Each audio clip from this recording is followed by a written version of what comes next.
Market Journal, television for agricultural business decisions, is a presentation of the University of Nebraska-Lincoln's Institute of Agriculture and Natural Resources. Promotional support is provided by the Nebraska Farmer Magazine.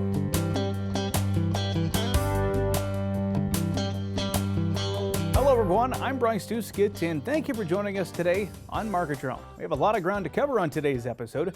That includes rundowns on the grain and livestock markets, plus details on a new tool that will give cover crop producers more of an edge. We'll get to those stories coming up here in a few moments, but first, as we promised last week, we're going to start today's show by checking in on wheat harvest in Nebraska.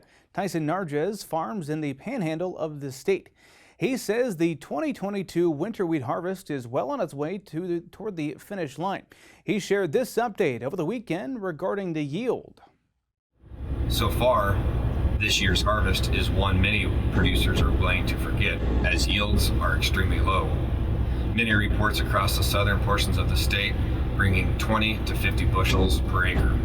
The only bright spot is the southeast portion, where few acres of wheat are raised, but yields have been reported from 60 to 80 bushel, and in some instances 90 to 100.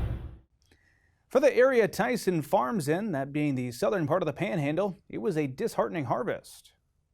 Although quality is very, very good, with test weights ranging from 58 to 61 pounds and protein from 12 to 15%, the yields are simply just not there.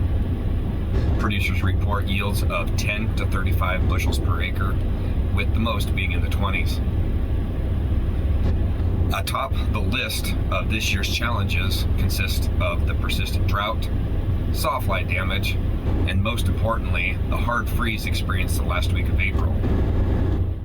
Tyson is a member of the Nebraska Wheat Board. He is a representative for District 2.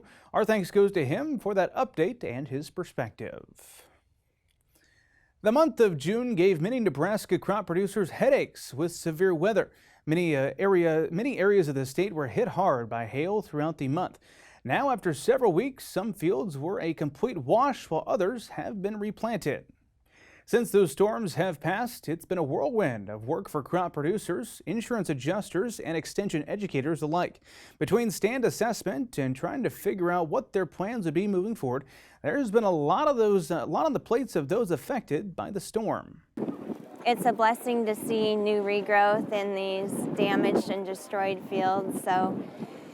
But there's some challenges, thinking about weed control going forward, thinking about all the cost with all of this, depending on if they had free seed, chemical availability, seed availability, if they have bins to store things. Just a lot of different decisions that farmers have been thinking about, and now moving forward, we still have to manage this crop the same way. Unfortunately, getting those impacted fields replanted is just the tip of the iceberg.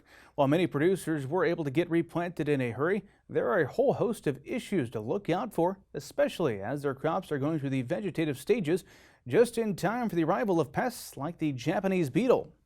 The biggest thing that, in our area of the state anyway, Japanese beetles arrived already.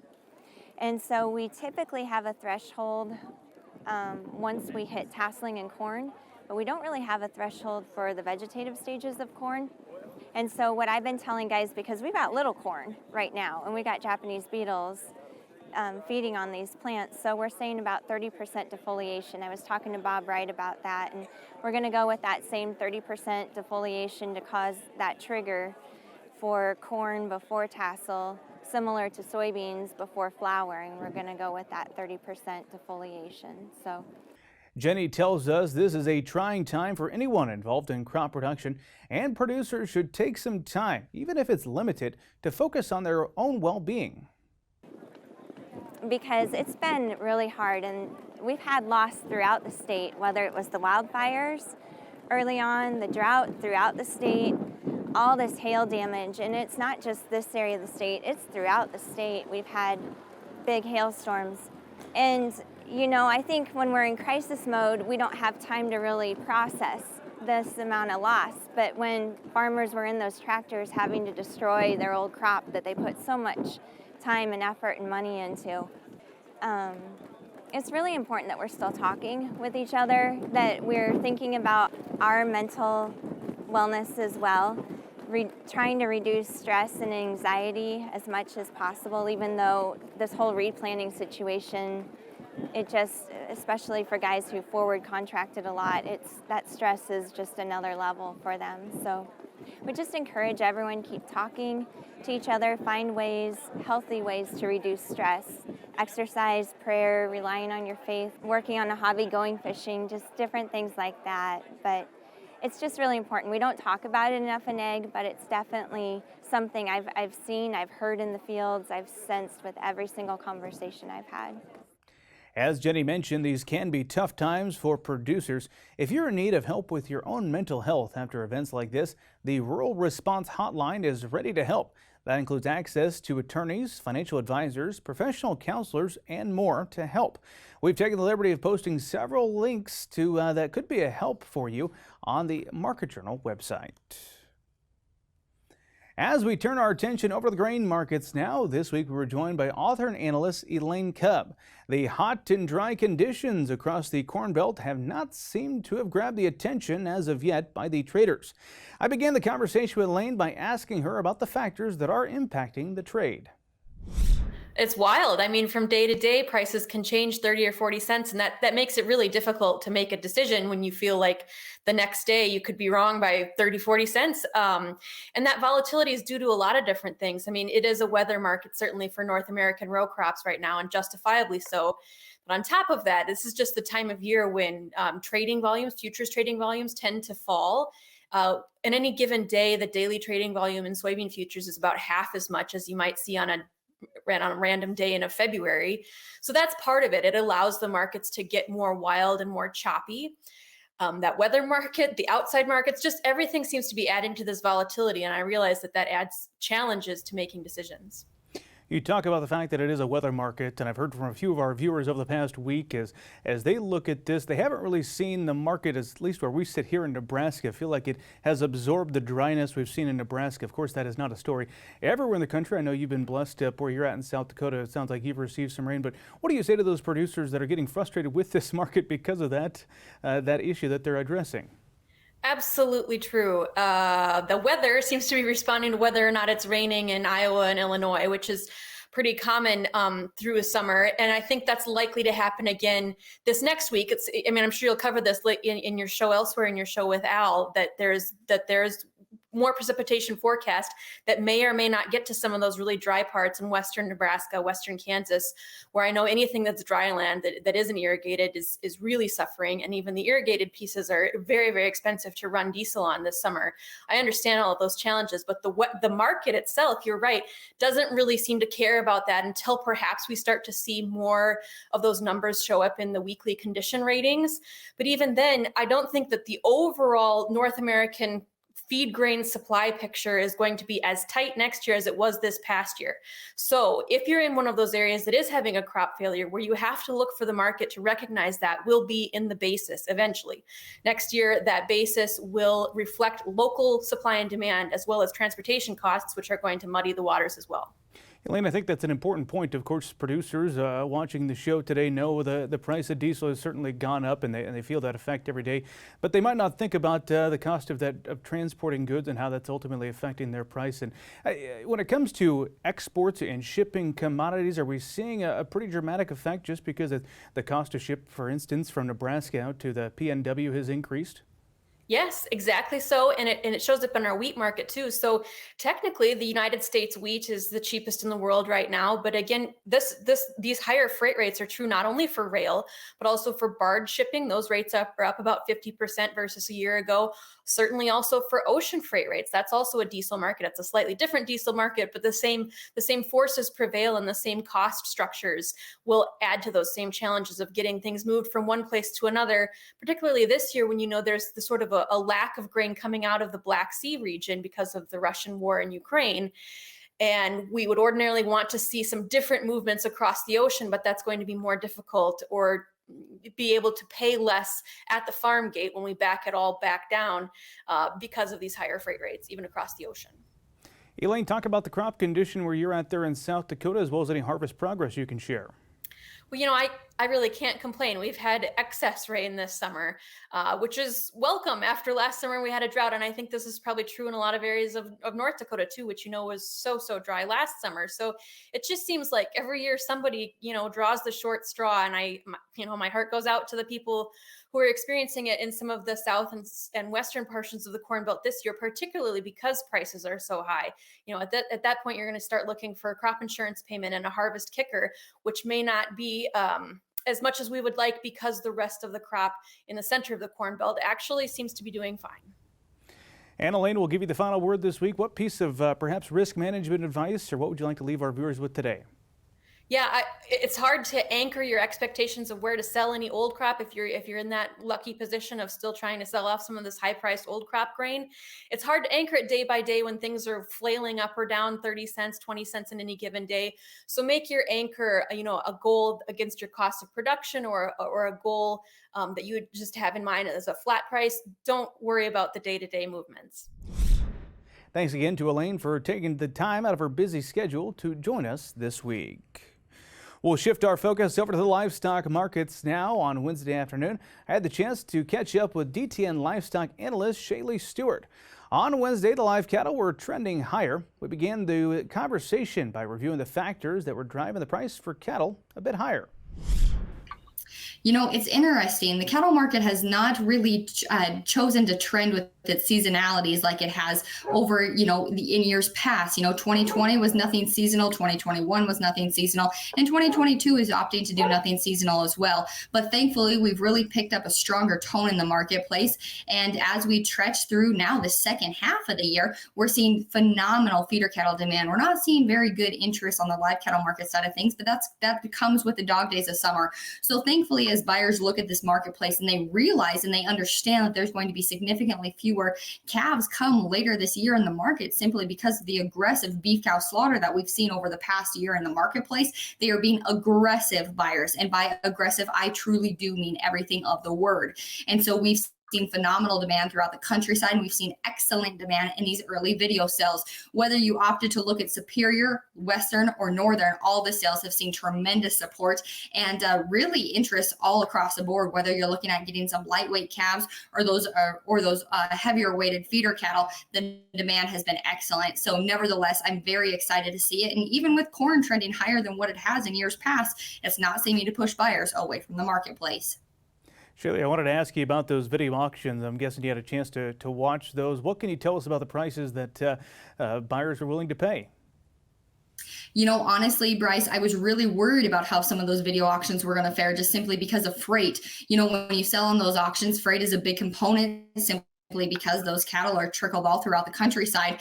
And while some regions that are remote, saw a little bit of a ding just simply because of transportating costs, realistically, buyers just flock to those sales. And whether I did some math and I did some comparisons of Superior's Corn Belt Classic to the week in the Rockies, and the prices were just phenomenal. Early in the year when we saw that first sale of Superior's, the Corn Belt Classic, come out, everyone's jaw just dropped in disbelief of how good the market was. And then come the week in the Rockies sale, the demand was still exceptionally strong. Northern is having their sale this week, and one stickout sale that they had was some 970-pound steer calves brought $2.02. And so it's always fun to kind of note those highlights of the sales. And honestly, the interest was just tremendous throughout all categories, all prices, and they were significantly higher in some categories than even the previous sales that they had earlier this year. ShayLe, it seems like those prices have been good, but quite frankly, times are tough for some cattle producers. I think a lot of our viewers probably had the chance to see some pictures, perhaps on social media, of a mile or two worth of people lining up to sell their livestock down in the state of Texas just because of these drought conditions. What can you tell us, kind of a preview to the cattle inventory report, which we'll talk more about here in a second, but there are some producers out there facing some pretty significant challenges due to drought, right? You're absolutely right, Bryce. I'm guessing by now everyone has seen those images or those videos on social media, like you mentioned, and they're just gut wrenching. Up here in the north, we've been plagued with drought too, and it's trickled throughout the west. And so it's nothing that cattle producers aren't very aware of. And so now, as our friends in the South are grappling with the same challenges, my heart just plummets for them. And so does everyone else, because the cattle market's tough. We know that the cycle runs in an 8 to 10 year swing. And it seems like the seasons of famine are far greater than the seasons of feasting. And so as we look at this market and try to understand how to move forward, I think that we first need to sympathize with those folks who really don't have the opportunity to really hone in on the market's, fundamental and technical whims and really soak into that information. They just simply have to make decisions based on drought and drought alone. So first and foremost, our hearts and thoughts and prayers go out to those individuals who are plagued with that situation right now. Last time you and I had the chance to visit ShayLe, it was at the Cattle Industry Convention, and we had a cattle inventory report, which everybody was digesting and a bit celebrating because they thought because of that January report, we'd see some higher prices moving forward. What are you hearing for a preview and predictions? That report's going to be coming out on Friday. What are you hearing for estimations? Friday's report is going to be highly sought after. And Bryce, there is absolutely no way that this report is not bullish for our industry. If it's not bullish, I would tend to believe that the USDA maybe didn't quite get the numbers as they needed to be presented. Because, and you know what, to be fair and to be honest to those folks at the USDA, I would not want their job. It is very hard. So not poking any jabs at them, but given what we know about our beef cow slaughter, as of the early data that was presented towards the beginning of July, that's just the most current data that we have for the market. We've already processed over 2 million head of beef cows here in the United States thus far in 2022. And I just want folks to realize that there's only been 2 weeks in 2022 where beef cow processing has dropped below 70,000 head. And there has already been 3 weeks in 2022 where we've exceeded processing more than 80,000 head of beef cows in a single week. Never in 2021 did they ever exceed 80,000 head of beef cows being processed in a week's time. So as we look at those numbers, as we look at that data, and as we understand how that's pulling on our beef cow supplies, on our beef cow industry, on truly the factory of the cattle market, I'm sorry, but there is no way that this report isn't bullish in the sheer factor of understanding that it shifts the market, it shifts the cycle, and it really puts the power back into the hands of cow-calf producers moving into 2023. Thank you to both of our guests this week. Coming up next week, we'll be joined by Darren Newsome. As always, you can submit your comments and questions for Darren by emailing us or getting in touch on social media. Hanging in the gymnasium is a big banner at Thayer Central High School, home of the Titans in Hebron. It doesn't tout student athletes, but instead it recognizes cattle producers and supporters of the Titan Beef Boosters.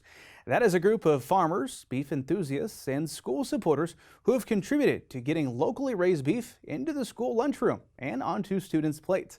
You can read more about how cattle producers are beefing up school lunches across the state in the July issue of the Nebraska Farmer. Well, it is now time for weather with Nebraska Extension ag climatologist and Market Journal chief meteorologist Al Dutcher. Al, the heat certainly kicked into high gear this past week. How are things looking as we turn to the tail end of the month of July? Well, Bryce, we're here back for the weekly forecast, and during this last week, of course, we've seen a lot of heat across western Nebraska. In fact, on Monday, the temperature at the Chadron Airport reached up to 111 degrees. Multiple 100-degree days isolated around portions of western Nebraska over this last week. Finally seen that heat really build in the upper 90s to low 100s here across eastern Nebraska yesterday. Probably have to do another day of this until we start to see the cold front move through. And then much cooler conditions comparable to what we've been seeing over this last week looks to be in store for the remainder of the week. On that note, also, as I moved over to Michigan for this little mini vacation, I did take a chance to look at the crops somewhat as we're going 75 miles an hour down the interstate. But overall, going over toward Michigan last Wednesday, it did appear that most of the crops between Lincoln and Des Moines were primarily, as far as the corn, were in the tasseling stage, about 60% of it. Coming back pretty much from eastern Illinois all the way to Lincoln, pretty much 80% of the crop was in the tasseling stage. Soybeans looked a little rougher in places, a lot of weed pressure, and some poor stands. But overall, compared to some of the years that I've been doing this, crops look in pretty good shape. We're just going to need to see some pretty significant moisture here to help fill the crops out. That is look like to be in store as we go through this next 7-day period. So let's take a look at the upper air models. The first thing I'll draw your attention to is that we have the wave moving through the northern plains. That'll keep the precipitation primarily to the north of us as we have that high pressure ridge to our southwest. That's going to keep the moisture coming up into our region and very warm temperatures. Low pressure sets up over northwestern portions of Kansas. That may help to develop some thunderstorm activity across east central southeast Nebraska during the daytime and then in the overnight hours as we start to see this cold front pushing in with the trough developing over the Great Lakes. A little bit cooler air starts to work into our region. Once again, we have low pressure over the Oklahoma panhandle. There is a little bit of moisture that'll surge up through the Intermountain region, but the primary focus of heavy precipitation will be over the Great Lakes. Now, as we get into Monday, we see this troughing pattern lift a little bit to the north. We do have low pressure forming over the portions of the Nebraska panhandle, and that may help to generate some isolated shower and thunderstorm activity in the southwest.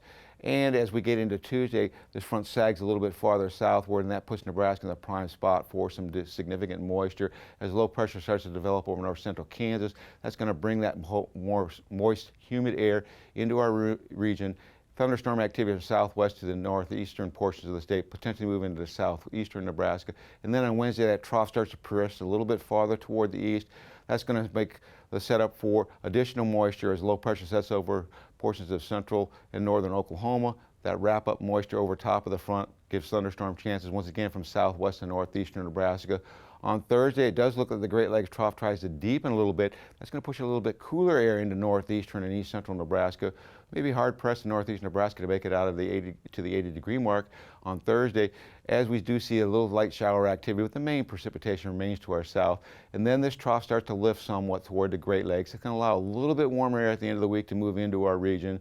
In terms of precipitation, with the low pressure over Montana, we may see a little bit of scattered shower and thunderstorm activity as the warm air starts to build into our region. We do get a little bit warmer temperatures next weekend before we see another chance of thunderstorm activity as we get to the beginning of the month. So the 8 to 14-day forecast from next Thursday to the following Tuesday shows us with that above normal temperatures, particularly as we get that warm air coming in next weekend. And in terms of precipitation, with the main frontal boundary to our southwest, the primary activity will be to our south. We can't rule out portions of the I-80 corridor in southern Nebraska for occasional chances for thunderstorm activity. Thank you, Al. We'll keep our fingers crossed for some rain. Between fall harvest and spring planting, maximizing your cover crop growth in that time span can often prove to be a challenge.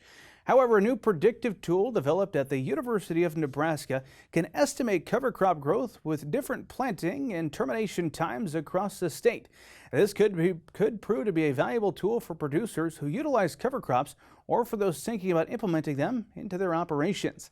Market Journal's Mike Straub brings us the details of this story.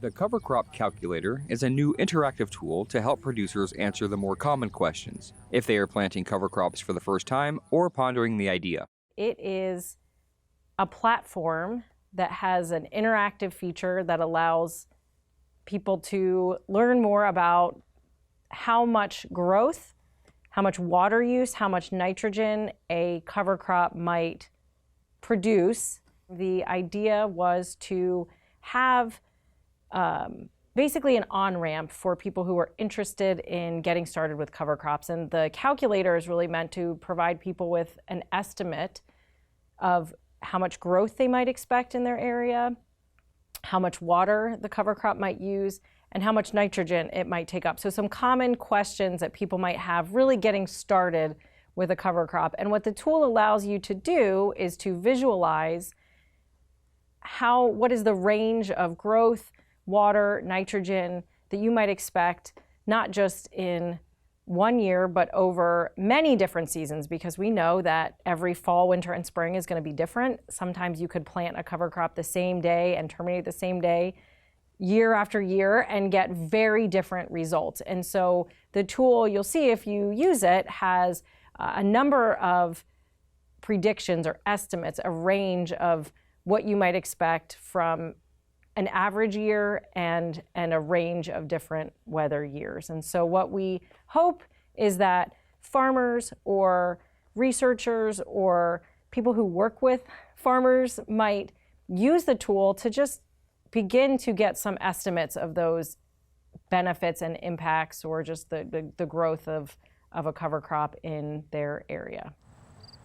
The calculator tool can also be used to help producers answer questions regarding economic management of their cover crops. The tool is about calculating cover crop biomass, but we also know that a lot of farmers have other questions that are pertaining more to the economic management of cover crops. For example, when should I plant my cover crops? When should I terminate my cover crops? Should I use just one species or a mix of species? Can I use my cover crop as a forage? What are things I need to consider when I plant my cash crop, corn or soybeans, into my cover crop? And also, what do I need to be aware of as far as a herbicide program? With just a few easy steps, producers can utilize this tool to determine what kind of cover crops to plant and how to use them within their operation. When you're trying to use the tool, first you want to select your region on the map that is provided. Click on the county that you're in. What's going to be highlighted is not your county actually, but more an area of counties. So I think we've divided it into 8 zones. So that's the first thing that you'll have to do. Then you go in and select your cover crop. Right now, it's only cereal rye. Eventually, we will add more species. Select your soil type, and then select the planting and the termination date of the cover crop, and then click on simulation. It may take up to a minute to run the simulation. 3 graphs, once the simulation is run, 3 graphs are going to show up kind of below the calculator. And those 3 graphs are the cover crop biomass, the cover crop water use or transpiration, and the cover crop nitrogen uptake. If you're new to cover crops or thinking about planting them in the future, the Cover Crop Calculator tool is a great new resource to utilize to answer some of your questions. Reporting for Market Journal, I'm Mike Straub. While the calculator is currently only set to represent the growth of cereal rye, the development team will be working to expand the calculator to include predictions for more cover crop species in the future. If you'd like more information on the new cover crop biomass calculator, we've included some helpful links on the Market Journal website. Well, that is going to do it for this week's episode. If you did miss a story, be sure you're following Market Journal on YouTube and on social media to join in on the conversation. Until next time, I'm Bryce Duskett, wishing you a safe and productive week. Join Market Journal online at marketjournal.unl.edu. You can also follow us on Twitter, Instagram, and Facebook. Promotional support is provided by the Nebraska Farmer Magazine. Market Journal is produced by the University of Nebraska-Lincoln's Institute of Agriculture and Natural Resources.